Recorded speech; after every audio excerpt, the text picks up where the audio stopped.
축복합니다. 오늘 아침 일찍 생활 지도사들이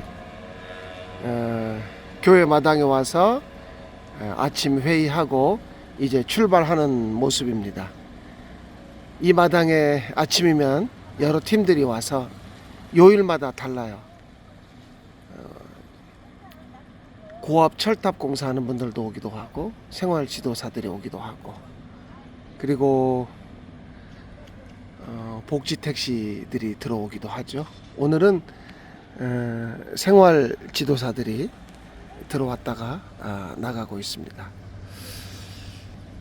이 마당에 이 사람들이 들어오고 나가는 모습을 보면서 드는 생각은 너무 간단해요. 주가 쓰시겠다 하라. 주가 쓰시겠다는 건 뭐냐면, 예수님이 그 마태복음 21장에서 예루살렘에 입성하실 때 나귀 새끼를 타고 들어가셨잖아요.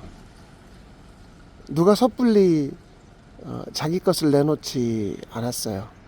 그런데 제자들에게 맞은편 마을로 가서 주인에게 말해라. 그러면 내줄 것이다. 그렇게 말했죠. 주님 앞에 쓰임 받는다는 것은 어떤 것일까요? 어젯밤에 수요 가정교회 마치고 우리 신명선 집사님이라고 교회 청년이 맛있는 떡이 있다고 떡을 한 봉지 들고 와서 절반을 나누어 주고 갔어요.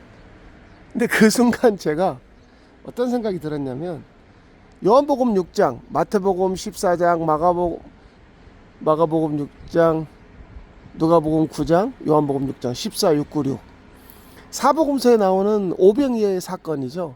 근데 요한복음 그 6장에서만 그 오병 5개의 떡과 이어 작은 물고기 2마리, 요한복음에서만 이게 한 아이의 도시락이라고 했단 말이에요. 그 아이의 도시락으로 5,000명이 먹고 12광주리가 남았다. 그랬단 말이에요. 그 이야기가. 저는 어제 그 말씀이 생각나는 거죠. 1977년에 지어진 예배당입니다. 교인들 손으로 지었죠. 머리에 이고 어깨에 지고, 심지어 고사리 손들, 초등학교 중학교 아이들도 자갈을 나르고 모래를 날라서 지었습니다.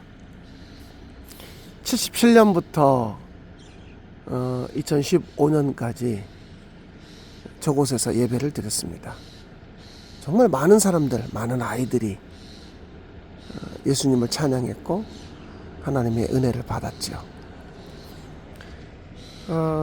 이 집은 1989년에 지어진 집입니다. 목사가 산다 해서 사택이라고 이름이 불려졌죠. 제 앞에 목사님하고 저하고 이 집에서 살았습니다. 이 예배당과 이 사택에 40년 넘게 이곳에서 사람들이 예배하고 거주하고 그랬죠. 이 건물들이 쓰임을 받은 거죠. 통로라고 그러죠. 물이 흘러가는 통로, 막히지 않는, 주님 앞에 쓰임 받은 흔적들을 고스란히 남겨놨습니다. 그리고 나서 이 마당과 함께 2010년에 이 예배당을 건축하기에 이르렀습니다. 쓰임받는 거죠. 이것이 자기 자신을 드러내는, 과시하는 그런 용도가 아니라 이곳에서 예배하고 교제하고 서로 사랑하는 공간으로서 쓰임받는 거죠. 좀 전에 이 마당에 차들이 가득했었던 거 기억하시나요? 쓰임 받는 거죠. 여러분 지금 보이는 저 건물은 농협입니다. 저곳에 많은 돈이 쌓여 있습니다. 그런데 사람들이 저곳에다가 돈을 맡기면 안심해요. 불안해하지 않습니다. 그 돈이 쓰임 받지는 않아요. 쓰임 받지 못하는 거죠. 쓰임 받지 못하는 거예요. 쌓아두기만 하면. 그런데 그것은 세상의 이치입니다. 제가 하나 더 보여드릴까요? 이곳은 초등학교 체육관입니다. 소성초등학교죠. 100년이 넘는 역사를 가지고 있습니다. 수많은 사람, 셀 수 없는, 아마 몇만 명이 이곳에서 공부를 했겠죠. 지금 보이는 저 유치원 건물은 1976년 제가 1학년 때 저희 1학년 2반 교실이었습니다. 이쪽에 쭉 건물들이 있었는데 지금은 다 허물어버리고 유치원 교실 하나 남아있고, 이 체육관 뒤쪽에 2층짜리 교실, 또 교무실, 식당이 있습니다. 쓰임받았던 흔적이죠. 지금은 뭐 열 몇 명밖에 없는 학교지만 수만 명이 이곳을 거쳐가면서 학문의 통로가 되었죠. 쓰임받는다고 하는 것은 쌓아두는 건 아니에요. 사람들은 쌓아둘 때 안심을 합니다. 나 이 정도 가지고 있으니까 됐다. 나 이 정도 살만해졌으니까 됐다라고 안심을 하죠.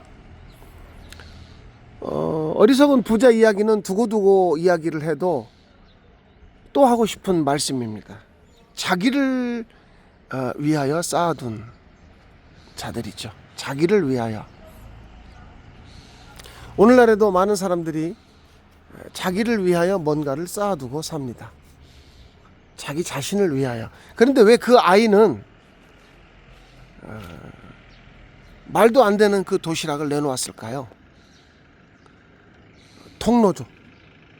복음의 통로, 은혜의 통로, 축복의 통로가 된 거죠. 옛날 건물, 초등학교나 옛날 예배당이나 아니면 지금 건물, 이 새로운 예배당, 다 통로죠. 그런데 만약에 학교가 건물을 자랑한다거나 농협이 우리가 쌓아둔 돈을 자랑한다면 그것은 쓰임받는 것이기보다는 자기 과시가 되겠죠. 그런데 인생도 그렇고 심지어 교회도 쌓아두고 자랑하기 시작하면 쓰임받지 못하는 거죠. 그 한 아이의 도시락이 5,000명이 먹고도 12광주리가 남는 기적. 저는 어젯밤에 우리 신명선 집사님이 가지고 온 그 작은 떡 몇 조각, 거기서 하나님의 일하심을 발견할 수 있었습니다. 사람들은 큰 것을 나누려고 합니다. 목사들은, 교인들이 큰 헌금을 하면 좋아하고 감사하죠. 1,000원짜리, 10,000원짜리 헌금에 대해서는 덜 감동을 받는 풍요로운 이 시대에, 그래서 한 아이의 도시락이 아무것도 아닌 것으로 취급받는 그런 시대죠. 그러나 예수님은 그 아무것도 아닌 도시락으로 기적을 베푸셨습니다. 그 아이를 통하여 주께서 이루신 기적이 주님 앞에 쓰임받는 그 나귀와 같은, 그래서 자꾸 예수님은 어린아이와 같지 아니하면 천국에 들어갈 수 없다. 자기 자신을 드러내지 않는, 자기 자신을 드러낼 수 없는 존재죠. 우리가 이 넓은 마당을 가지고 있다 해서 우리는 이런 교회다, 우리는 이런 건물을 가지고 있다, 그렇게 말하기 시작하면 어리석은 부자요, 쓰임 받지 못하는 그런 존재가 되겠지요. 그런데 다행히도 우리 가운데 우리를 드러내는 사람이 없고 주님 손에 붙들려서 보잘것없는, 이미 병들었고 아니면 가진 것이 없고 그것도 아니면